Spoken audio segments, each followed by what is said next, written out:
그러면 배출량 조사 대상 여부 확인 부분에 대해서 말씀드리도록 하겠습니다.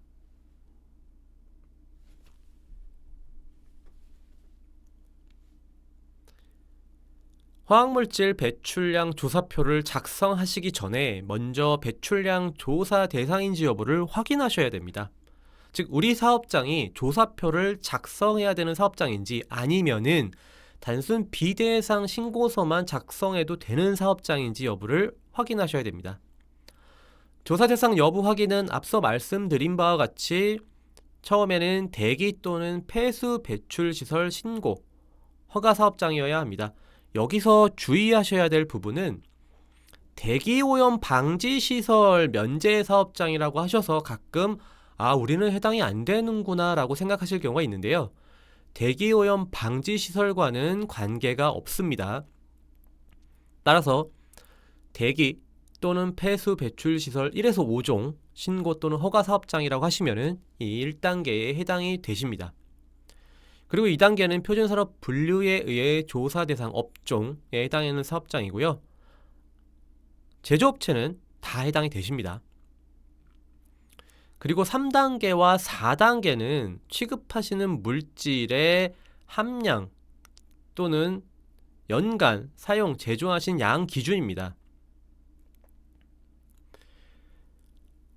만약 조사 기준 이상 함유되어 있다라고 하면은 취급 품목들에 대해서 연간 생산량 및 사용량을 파악하셔야 합니다. 각 물질별로 1그룹에 해당되는 물질의 경우 연간 1톤 이상, 2그룹에 해당하는 물질의 경우 연간 10톤 이상 생산 또는 사용하셨다라고 하면은 조사 대상 물질로 확정되며 화학물질 배출량을 산정해 주셔야 되고, 민원24 시스템을 통해서 4월 30일까지 제출을 해주셔야 됩니다. 여기서 주의하셔야 될 부분은 3단계의 화학물질 함유량 기준인데요. 간혹 유해화학물질 함유량 기준과 동일하게 생각하시는 경우가 있습니다. 화학물질 배출량 조사는 유해화학물질 함량 기준과는 다르니까요. 꼭 지침서 별표 2를 확인하셔가지고 함량 기준을 확인해 보시기 바랍니다. 대부분의 함량은 0.1에서 1%이기 때문에 사용하시는 화학물질의 함량 기준은 아마 대부분 만족하실 겁니다. 그리고 4단계는 그 함량을 고려해서 100%로 환산했을 때 그 물질이 연간 얼마나 사용이 됐는지 또는 생산이 됐는지에 대해서 확인하셔서 4단계까지 다 해당이 되신다라고 하면은 조사표를 작성해 주셔야 됩니다.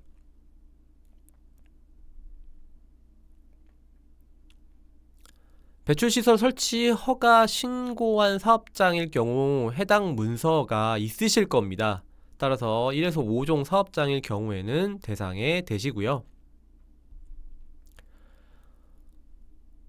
사업자 등록증을 보시면은 업종이 나와 있을 겁니다. 이 업종에 해당되는 코드를 활용해서 배출량 보고 시스템에 있는 업종과 확인해 보시고, 민원24 시스템에 있는 업종과 같이 확인을 해 보시길 바랍니다.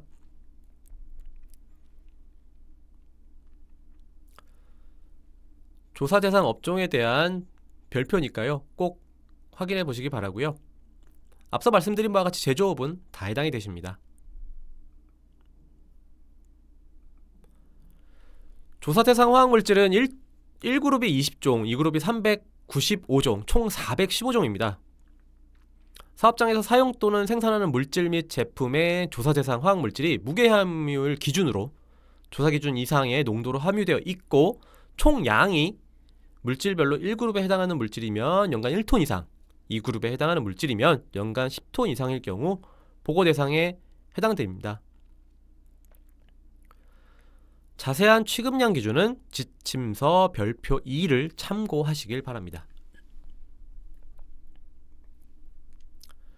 그러면 주로 질문을 하셨던 사항에 대해서 말씀을 드리도록 하겠습니다. 첫 번째입니다. 취급하는 물질이 무게함유율 기준인 0.1% 또는 1% 이상이지만 취급량이 연간 1톤 또는 10톤 미만에 해당되는 경우 조사 대상에서 제외되나요입니다. 조사 대상 물질은 무게 함유율 기준과 취급량 기준을 모두 충족해야 합니다. 따라서 취급량 기준 미만일 경우에는 조사 대상에서 제외됩니다. 단 여기서 주의하셔야 될 부분은 물질별로 함량을 적용하셔서 그 물질의 전체 양을, 사용량을 확인하셔야 됩니다. 즉 용도별로가 아니라 물질별로, 즉 A라는 물질을 코팅 용제로 사용하고 세척제로 사용하고 해서 각각 산정하시는 게 아니고요. 그 물질이 사용된 여러가지 용도별로 사용됐을 경우 그 용도를 다 합산해서 하나의 물질로 취급량을 산정해 주셔야 됩니다. 용도별로 취급량 산정이 아니라 물질별로 취급량을 산정해 주셔야 됩니다. 그리고 조사 대상 물질을 단량체로 하는 고분자 화합 물질을 취급할 때 해당 고분자 화합물도 배출량 조사표를 제출해야 하나요입니다. 이건 뒤에서도 다시 한번 언급드릴 내용인데요. 화학물질 배출량 조사는 물질의 고유한 성질을 유지한 채 취급되는 양을 보고하는 겁니다. 즉 스티렌은 해당이 되지만 폴리스티렌, 염화비닐은 해당이 되지만 폴리염화비닐 등과 같은 물질은 해당이 안 됩니다. 단 주의하셔야 될 부분은 중금속 물질의 경우에는 고분자 화합물이 되어도 해당 중금속 성분은 그대로 존재하기 때문에 조사표를 제출하셔야 합니다.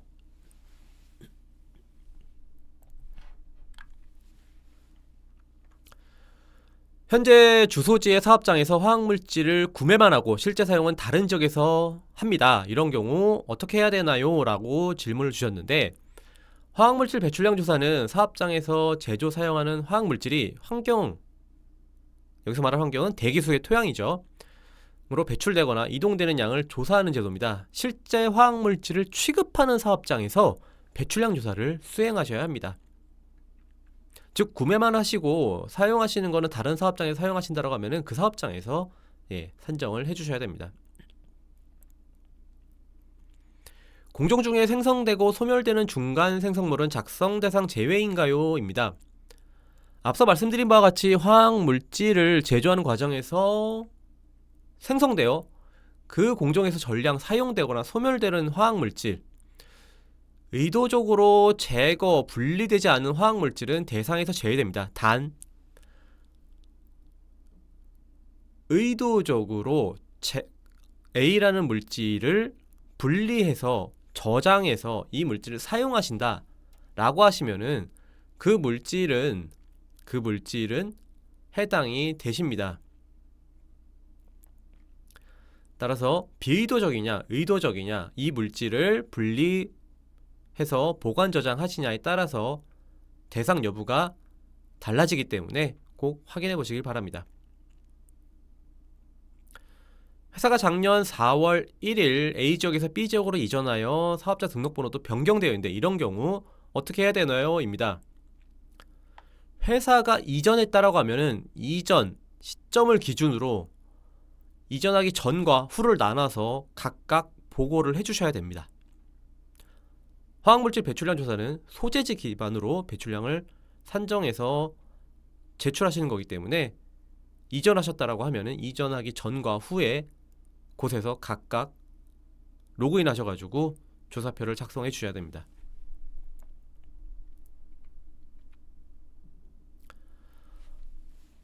회사에서 사용하는 물질은 이제 알루미늄 옥사이드인데요.